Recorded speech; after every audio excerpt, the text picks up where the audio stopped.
দর্শক, নাগরিক টেলিভিশনের নিয়মিত আয়োজন সংবাদ বিশ্লেষণে আপনাদের স্বাগত। আজ চৈত্রের শেষ দিন, চৈত্র সংক্রান্তি, আগামীকাল পহেলা বৈশাখ। এই বৈশাখকে ঘিরে কিন্তু বাঙালির যে আয়োজন, বাঙালির এই প্রাণের উৎসব, সারা বাংলাদেশ থেকে শুরু করে রাজধানী ঢাকাসহ বিভিন্ন জায়গায় কিন্তু বিভিন্ন ধরনের আয়োজন হয়ে থাকে। সেসব আয়োজন নিয়েই আজকে আমরা সংবাদ বিশ্লেষণে কথা বলবো। আমাদের সাথে রয়েছে ঢাকা বিশ্ববিদ্যালয়ের চারুকলা অনুষদের ডিন অধ্যাপক ডক্টর আজহারুল ইসলাম শেখ। আপনাকে স্বাগত। ধন্যবাদ আপনাকে। আছি, ভালো আছে, আপনি ভালো আছেন? আমরা আসলে চারুকলা অনুষদ তো বড় ধরনের একটা আয়োজন করে প্রতি বছরই পহেলা বৈশাখে, এবং এছাড়াও সারা বাংলাদেশের কিন্তু বিভিন্ন জায়গায় গ্রাম থেকে শুরু করে মফস্বল শহরগুলো, থানা শহরগুলো বিভিন্ন ধরনের আয়োজন করে। এবং ঢাকায় সবচেয়ে বড় যে আয়োজন, একটি হচ্ছে ছায়ানটের রমনা বটমূলের যে সকালবেলার আয়োজনটি, এবং তারপরে সবচেয়ে বড় যে আয়োজন সেটি করে চারুকলা অনুষদ, প্রতি বছরই এটি করে। এটিকে আমরা বিভিন্ন নামে বিভিন্ন সময় বলি, কৃষ্টি মিছিল, আনন্দ শোভাযাত্রা, একসময় মঙ্গল শোভাযাত্রা।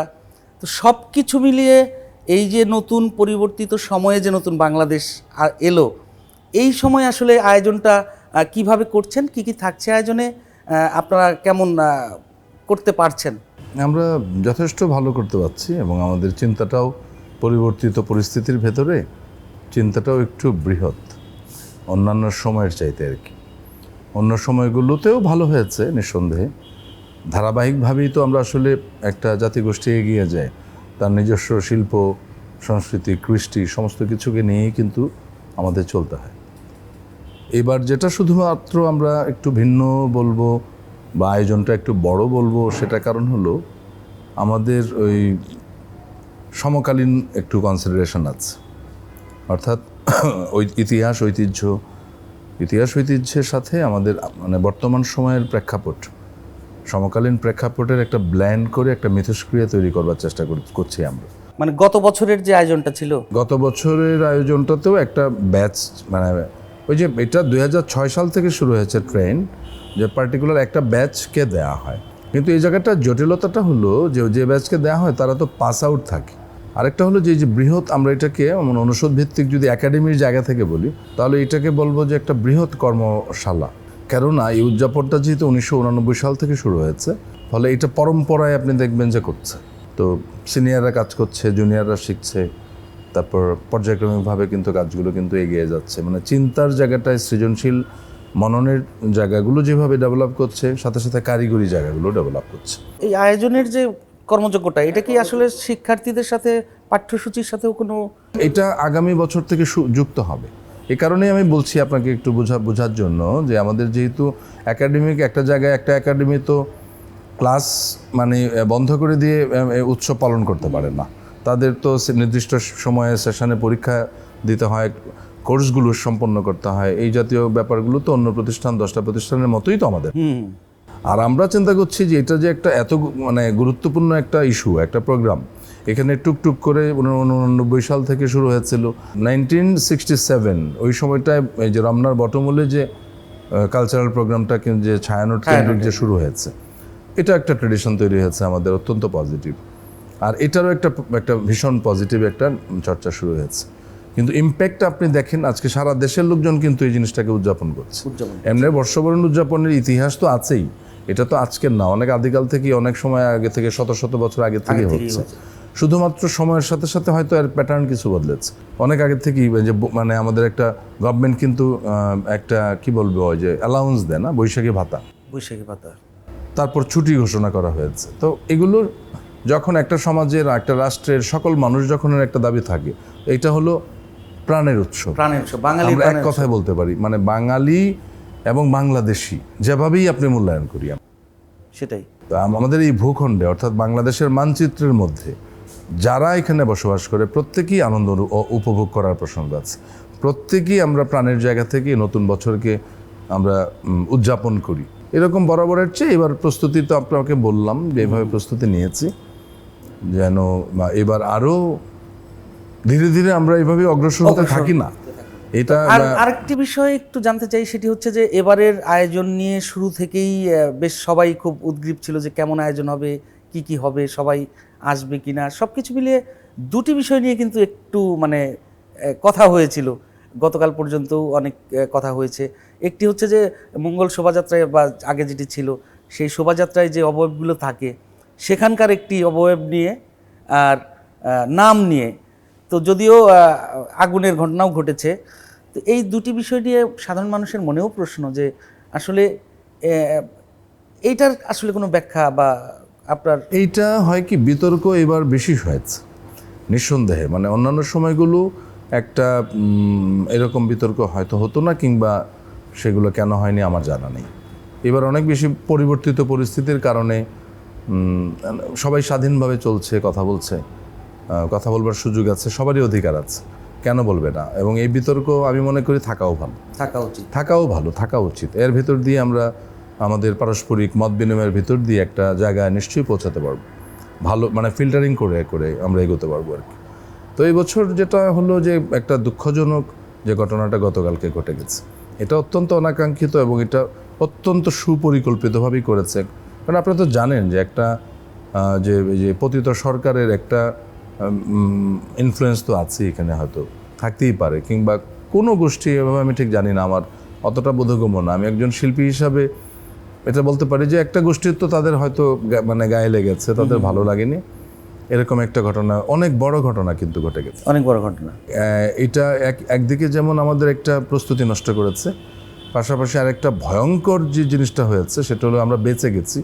সেটা হলো যে আমাদের এই যেখানে আমরা বসে আছি, শিল্পাচার্য জয়নুল আবেদিন এবং বিশিষ্ট এবং পায়োনিয়ার যে আর্কিটেক্ট মাজারুল ইসলাম স্যারের করা, এই দুজনই আমার সম্মানিত শিক্ষক এবং সকলেই চেনেন, তাই না? বিশ্ব পরিমণ্ডলে তাদের সুনাম আছে। তাদের ভবন, হ্যাঁ, মাজারুল ইসলাম স্যারের নির্মিত এই ভবন হলো ওয়ার্ল্ডে 200 হেরিটেজ ভবনের একটা।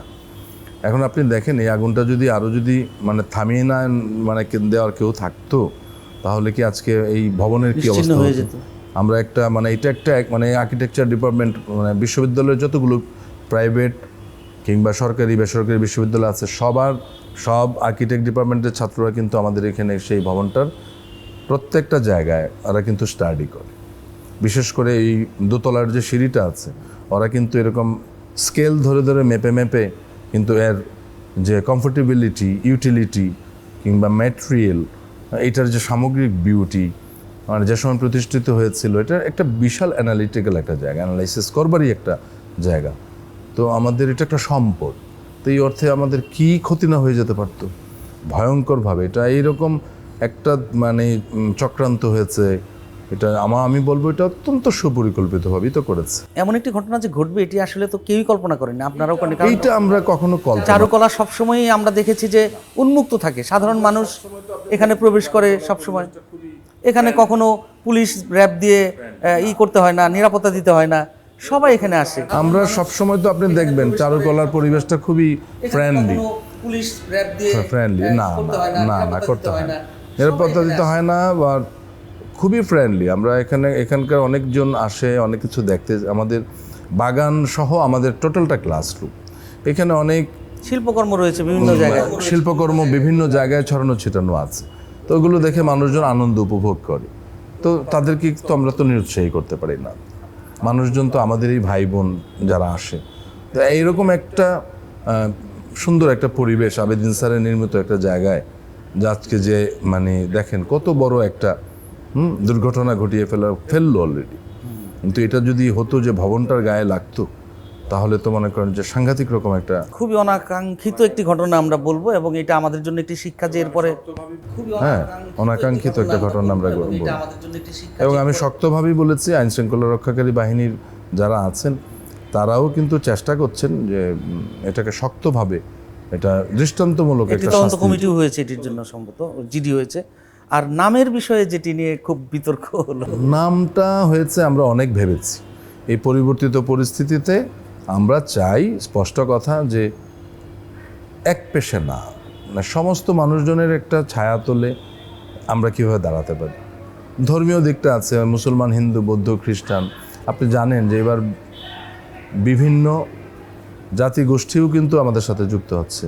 তারপরে আমরা প্রাইভেট ইউনিভার্সিটিগুলোকে ইনভাইট করেছি, হ্যাঁ, কালচারাল অ্যাক্টিভিটি করবার জন্য। মানে আমাদের জায়গাটা ঢাকা ইউনিভার্সিটি উদার একটা জায়গা থেকেই আমরা এই চিন্তাগুলো করেছি, যে যেখানে আমাদের এই শোভাযাত্রাটা সৌন্দর্য বাড়বে, এই প্রাণে প্রাণ মিলে আমরা নববর্ষকে উদযাপন করব। এবং যখন কেন মঙ্গল হলো, মানে বিতর্ক আমি যেতে চাই না, কিন্তু আনন্দ শোভাযাত্রা নামে শুরু হলো, কিন্তু মঙ্গল শোভাযাত্রা বদলে গেল কেন? তো আমরা আসলে পরিবর্তন করি। সেটি প্রথম যেটা শুরু হয়েছিল সেই অবস্থাটা ফিরে গেছি। আমরা দেখেছি, আমরা আমাদের ঢাকা বিশ্ববিদ্যালয়ের আমাদের কমিটি, কেন্দ্রীয় কমিটি, উদযাপন কমিটি বা বিবেচনা করেছে সারা দেশের মানুষজনদের আসলে আবেগ অনুভূতি, ভালোবাসার জায়গাটা কোথায়।